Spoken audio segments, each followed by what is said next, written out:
Hello, this is Blind Man Bert, and in this video we're going to be exploring the Pythagorean theorem for triangles. And we're also going to be, at the end of this video, looking at how to construct a demonstration that I'm going to be using. This demonstration here, which shows you how to visualize the Pythagorean theorem. So let's start with the Pythagorean theorem itself. What is it? The Greek mathematician Pythagoras asserted and was able to prove that for any right triangle, that is any triangle which contains a 90-degree angle, such as the one shown here, the sum of the squares of the two sides adjacent to that 90-degree angle will equal the square of the hypotenuse, that is the side that is opposite the 90-degree angle. So, or it's commonly written down as a squared plus b squared equals c squared, where a and b are the lengths of the sides of the legs adjacent to the angle, and c is the length of the hypotenuse.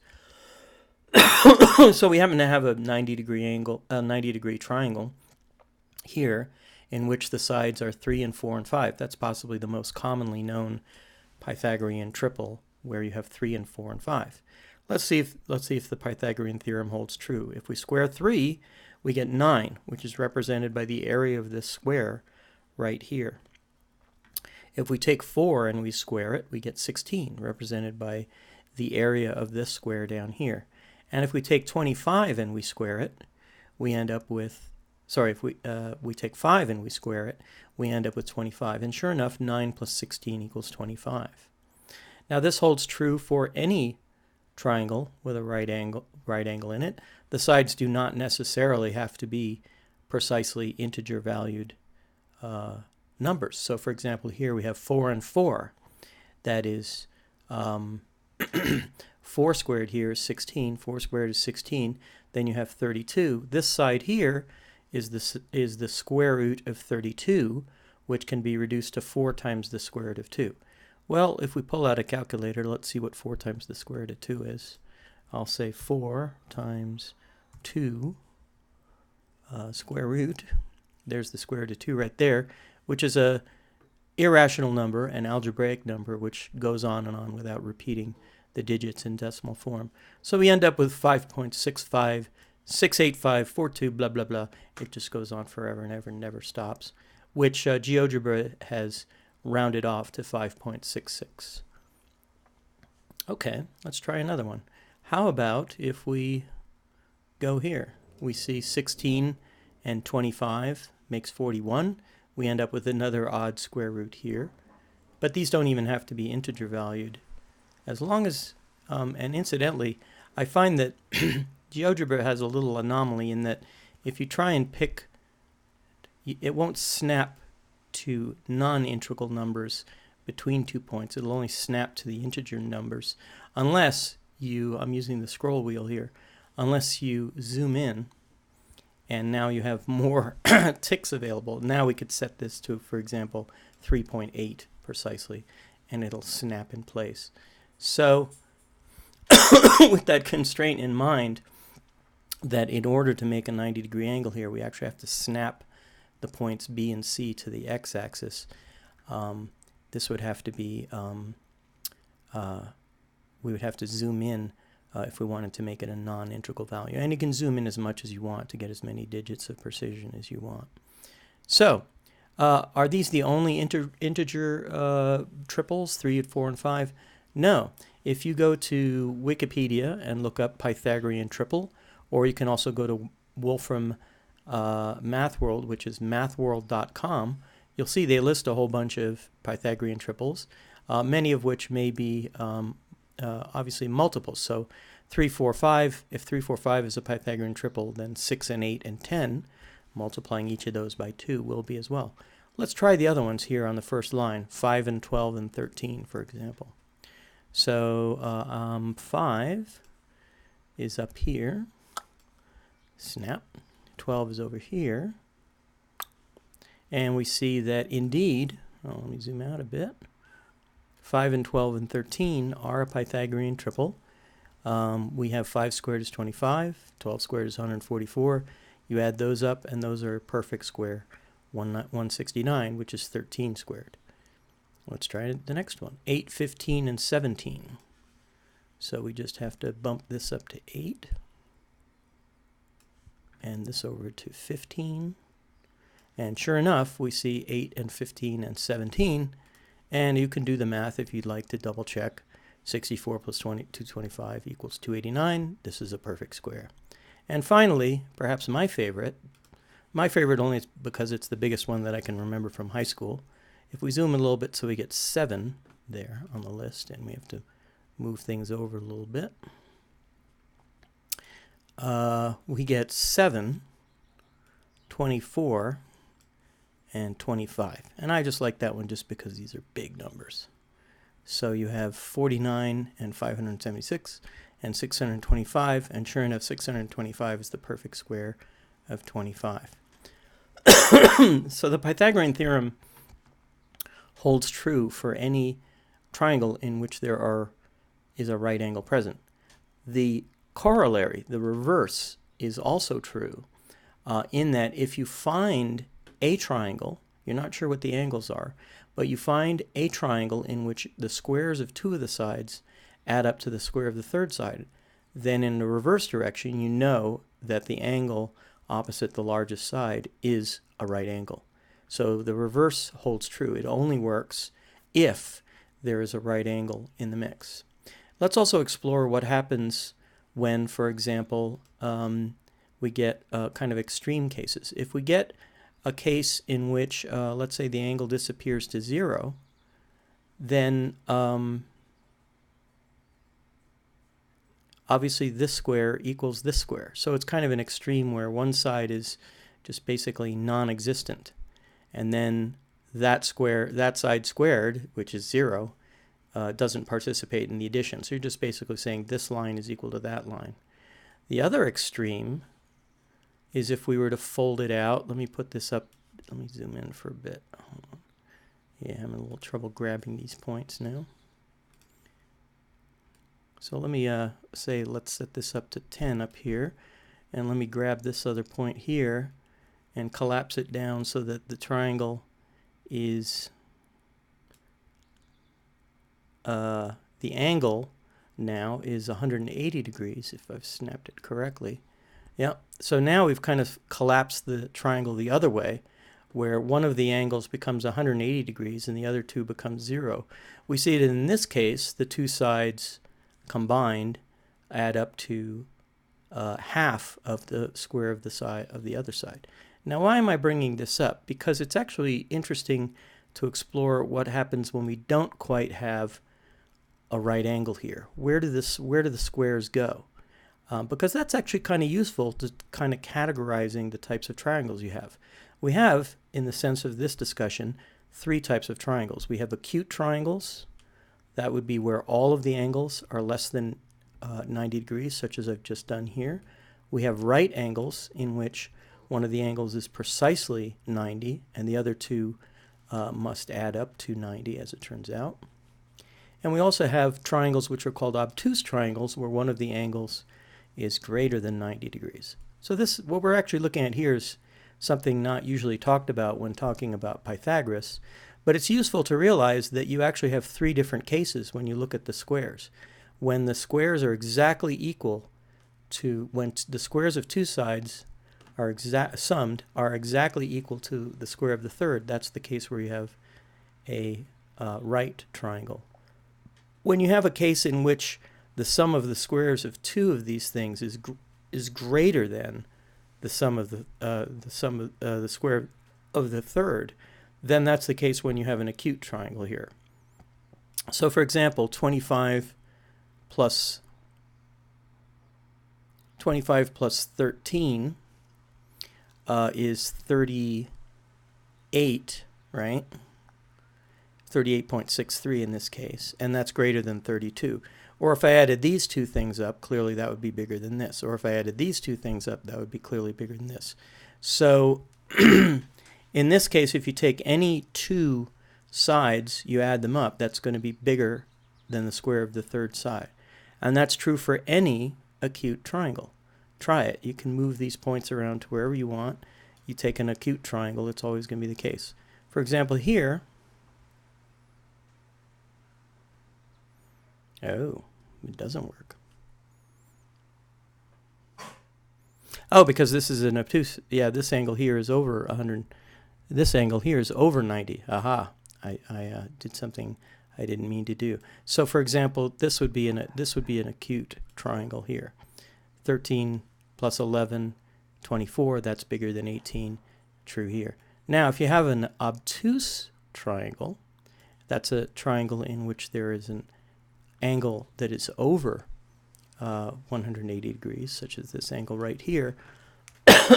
Then we find there is a case you can take two of the sides, you add them up, and that's going to necessarily be smaller than the square of the side that is opposite the obtuse angle. So for here we have 13 and 16. That is 33, which is less than 41. Let's draw another one. Here, let's make it kind of close to 90 degrees. Here we have, let me draw it up here. We have 16 and 8.98. That makes 24.98, which is just a little bit less than 26. So that relationship holds true for any obtuse angle. I'm drawing obtuse triangles by taking this point and drawing it to the left, but you could also obtain an obtuse triangle by simply just moving the points such that, like, you could make it like this would be another obtuse triangle. And here again, you see 12 plus 12.97, which is almost 13, plus 65.28 is going to be 78.25, I believe, which is much less than 100. So this little interactive demonstration gives you a lot of insight into the world of Pythagoras and the world of right triangles and other types of triangles. And in fact, we can also, in this file, we can look at the construction protocol here to see how this was built. Now, it looks like a complicated construction protocol, but it's actually not, because you and I together, we're now going to go through the steps of building it ourselves.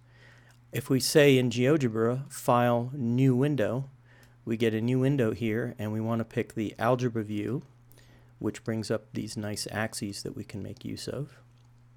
Okay, I'm going to close the actual file sitting behind us so that we're dealing with this brand new file. Hide all the other programs running. So let's make this a bit bigger. First thing we need is to define 3 points. And we're actually going to define them in such a way that the default view is going to show the 3, 4, 5 triangle. So let me zoom in a little bit with my scroll wheel. And we're going to define 3 points using the point tool up here. Click on the point tool. First, define the point that is at the oh, actually, we need to not define them in such a way that they're constrained. We're going to constrain them. We're going to snap them later, but they want to be, let me explain what I mean. If I click on a point here, this is actually constrained to lie at the origin, and I can't pick it up and move it. That's not what we want. So I'm going to go and delete this. Okay. What we want to do is we want to actually define 3 points. Just define them, put them wherever you want. I'm putting them near where they want to go. Now we can drag them to, so that this is here, but I can still move it. This is at 0, 0 because it's going to snap there, but I can still move it.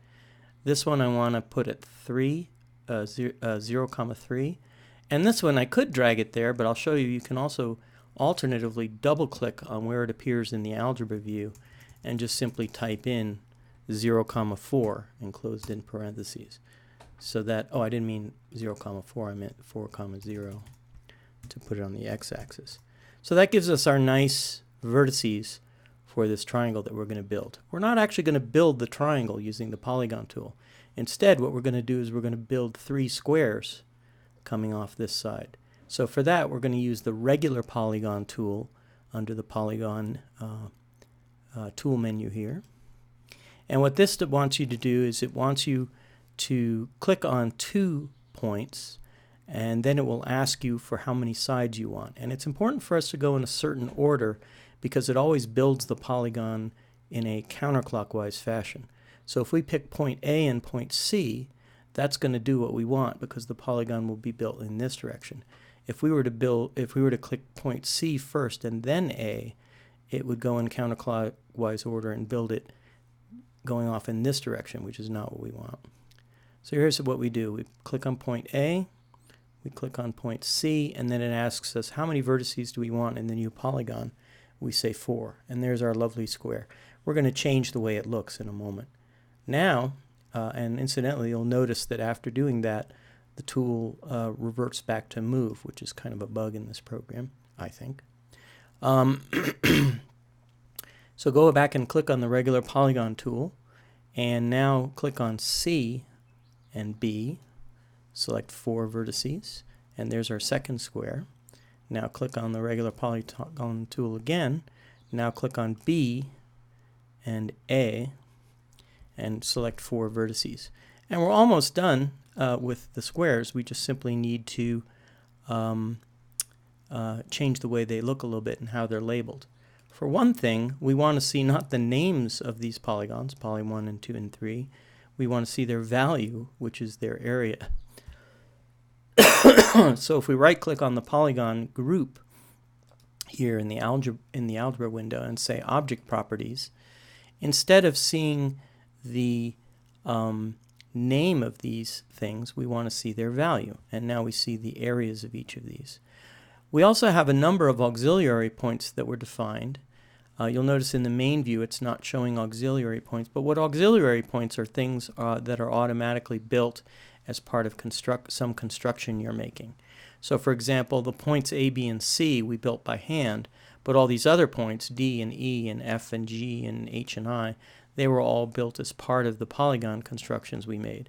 So we can turn them off. We don't need to see them. And to turn them off, you can turn off, if you would like, you can turn off Show Object, or you just click on the little blue thing, the blue button here, and that turns their visibility off. So we only want to see the points A, B, and C. Now, in addition, we also want to see the lengths of the sides. So we can select, this happens to be segment A, and when we select it, it's now visible here, and we can say Show Label, but we don't want to see the name A. We want to see its value, which is its length, 3. Okay. We do the same for this over here, which is segment E. We select it, we turn on its label, and we say the value, so now we see it's 5. And we do the same for this one here, which is segment I. We say Show Label, value, and now we've got that. We're now one step away from being done and generating the file that we started with, that I demonstrated with. All we have to now do is show the values of each of the angles here. This is a very handy tool for doing that right here, angle. Now angle works a little bit differently in that we have to go clockwise. So to define the angle alpha at A, I need to click on B, then A, then C, and that's showing us it's a 90-degree angle. If you don't like the fact that the text is sitting right on top of the angle, you can just go back to the Move tool and move the text. This is also true of any of the text associated with the sides. You can move them. But then as the triangle shrinks and grows, that may not look right.